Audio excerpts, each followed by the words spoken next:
Hey there, everyone.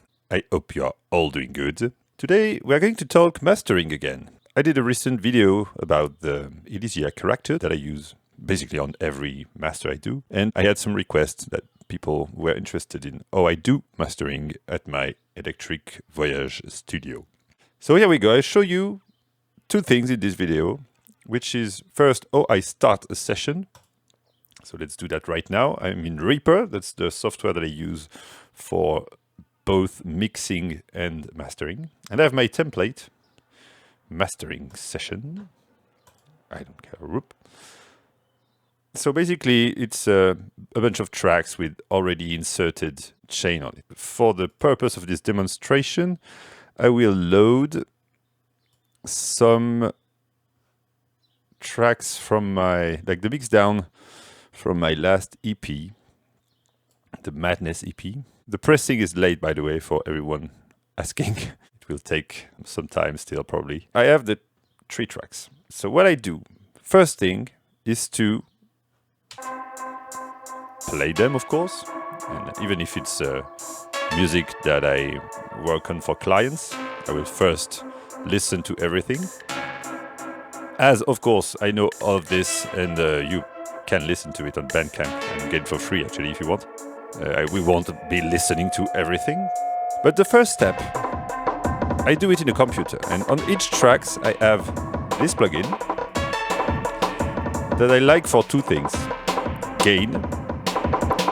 So I will use those input and output gain to match the levels of each track. So let's listen, let's jump. I can hear that this one is a bit lower, for example.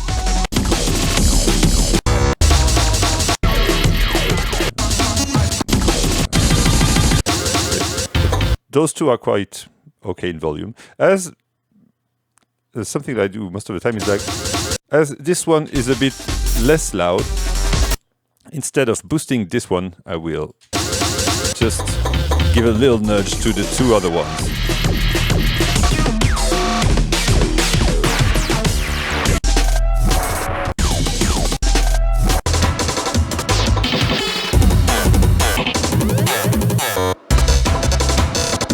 Just like I will delete all the other tracks just for the sake of clarity. Hup.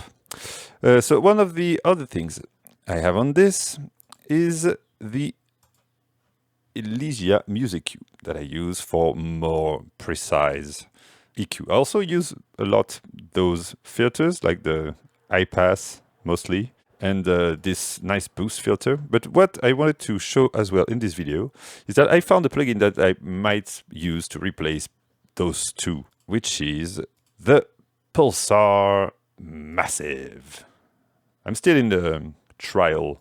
I'm not sure I'm gonna buy this. And I'm just like using the demo right now. First, there's a few things you can do to make it work as you want. I will use the stepped thing. Okay, it remembered that I'd like that. I haven't done this one. So basically this will go in step, which I prefer for mastering. But if you don't want it to go in step, you can just hold Control or Command and move it in a not stepped way. You can also move it using the, how's that called? The mouse wheel, the wheel on the mouse. Okay, well, enough talking. Let's listen to this thing. I have 2 screens, which usually, so I usually put it on the other screen.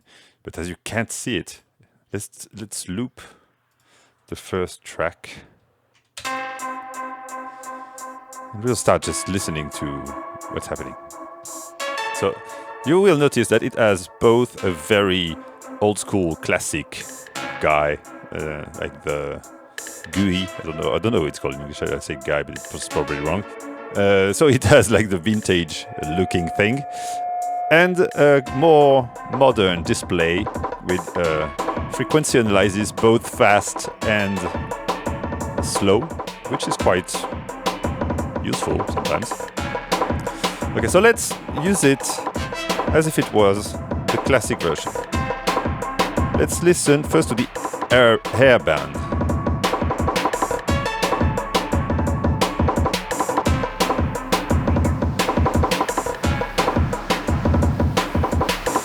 here you can activate or deactivate just one band.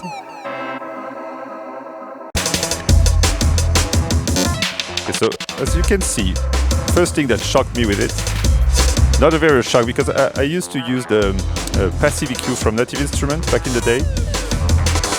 And this is based also on the passive from Manley. But like 9 dB doesn't seem like 9 dB at all, to me at least. But it sounds good. Actually, it's very precise.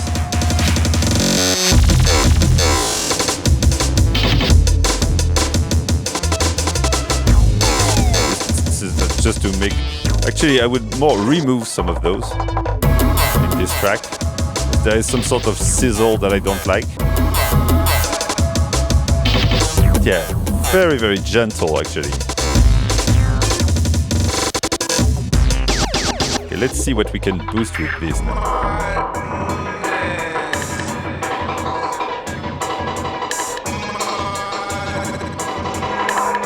Let's go max. So like I said, even at max, still feels okay. It doesn't feel like 20 dB boost from a precise classic EQ. Let's try to be a bit more polite.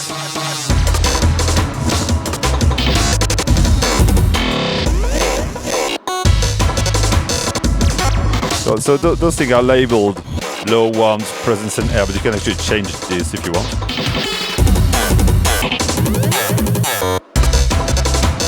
So yeah, as you can hear, it basically works very well, I think. It's very gentle. Don't trust the dB at all. It's starting to be too much. So one interesting thing. So it has gain compensation, so you could use it like I was using the overload EQ. There's also an auto gain, which compensates for the gain you add or remove from the EQ.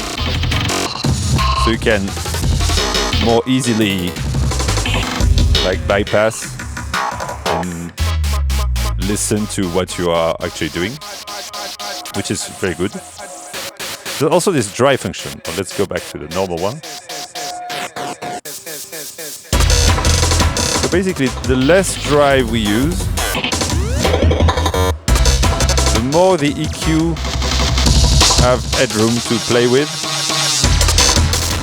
Here you can crush it to death, which can be awesome on drum bus and stuff like this. Not very good on mastering.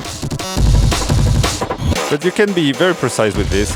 Combined with the auto gain, you can use it without being like abused by the wow factor of adding lots of actual gain. Always gain compensates. Let's try to boost those big bass out. Let's remove like below 33 Hz. Seems good. Let's add some bass.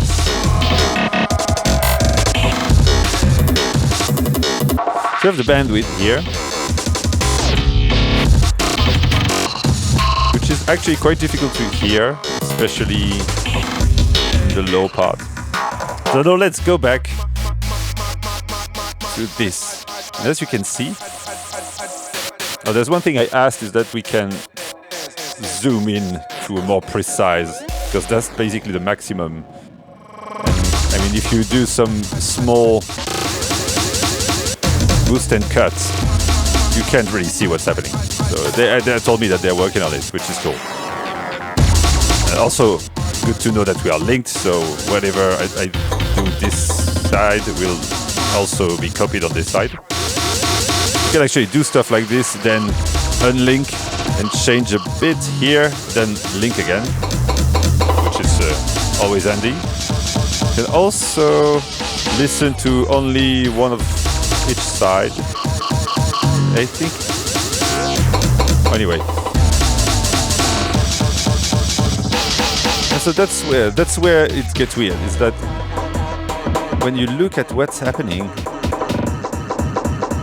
it doesn't show what you really think it should show, because it seems that in the original machine the frequency labeling is like more of a which band it will boost or remove extra, but it's not exactly what's happening in the circuit. Here you can see exactly what's happening. So let's go back to 0. Let's try to find some drive.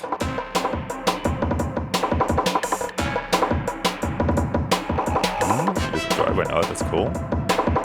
And so here, if I boost this, you can see it has also a weird curve like this. This is affected by the Q control.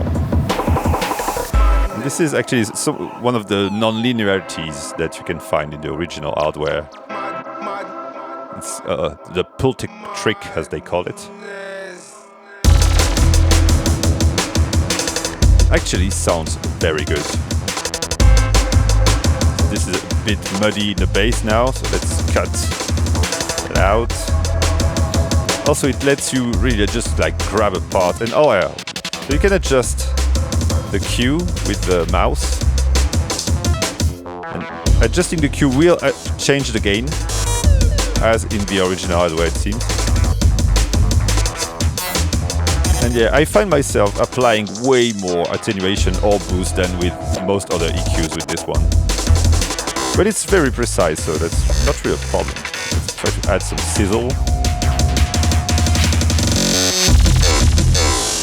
Low pass and see what it says. Oh, that's a bit too much.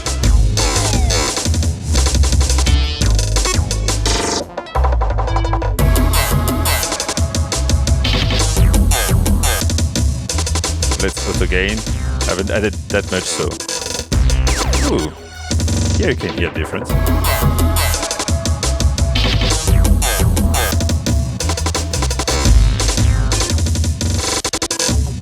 So I could basically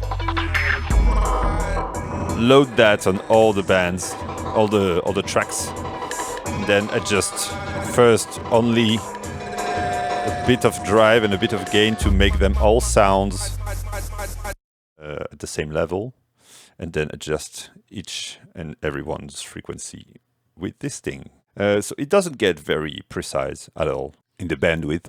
You really can't have. Let's go back to this. If you like, the more you boost, the more the Q gets precise, I'd say. But it's not a precise EQ. I mean, it's not like a channel thing. You're basically using this to add mostly character and like big bells. Actually, it reminds me a little bit of the EQ that I have on my Studio console. That's like very wide range as well as those big bells and well, yeah, same kind of things. Even though this one is based on tube, so it's even more non-linear. So basically, this is a very great plugin. It's a bit disturbing at first to see that bandwidth thing changing the gain that much, and the way also, as it's based on passive design, the band are very interacting with each other. It's more like each of them, they don't sum together, they make a weird thing. This display is very good to have, but at the same time, it will, yeah, they will make it more precise, they said, so that's good already. But yeah, sometimes it's quite disturbing actually. So I almost prefer to use it this way and then look at it. But at the same time, it's very good to be able to see those weird curves that happen depending on the bandwidth you select. And also if you're in shelf, you can see that if you're in shelf or bell, the frequency point is like, it's completely not the same. But I mean, yeah, this is a weird thing about the hardware thing. But I mean, it's good to have this analysis to show you that the settings here are not what they seem. I haven't tried it yet on buses and stuff, but I'm pretty sure like with the drive, it can do some awesome things on drum bus and on basically any stereo channel. Oh, yeah, just before we finish, there's also mid-side processing. So let's try to do my favorite trick, which is to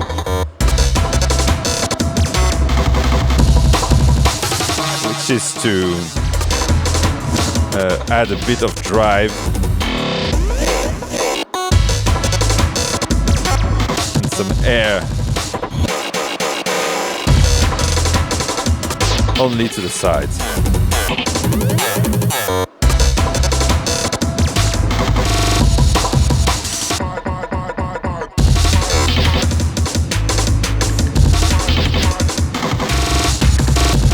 It's not extremely... It has some gain as well.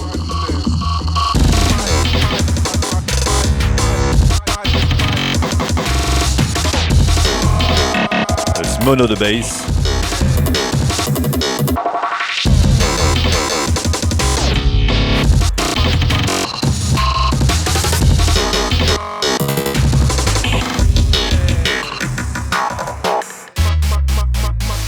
Can also, yeah, go there.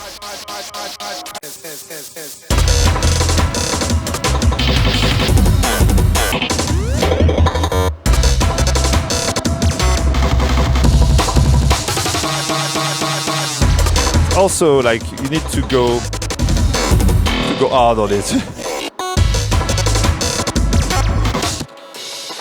You can listen to the only the side, only the mid, which is always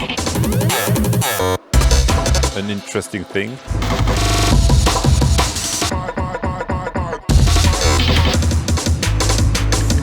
Okay, that's it. Nice one, Pulsar, for this thing. I will probably end up buying it at the end of the trial. It's not that expensive, actually, at the moment. It's less expensive than most big mastering-oriented EQs. So I just wanted to show you this because I've been trying it this week, and I guess it might interest some people. So, yeah, goodbye. Thanks for watching, and see you next time. Feel free to like, subscribe, leave comments, and visit Patreon if you want to grab lots of samples and stuff like this. Thanks again. Bye-bye.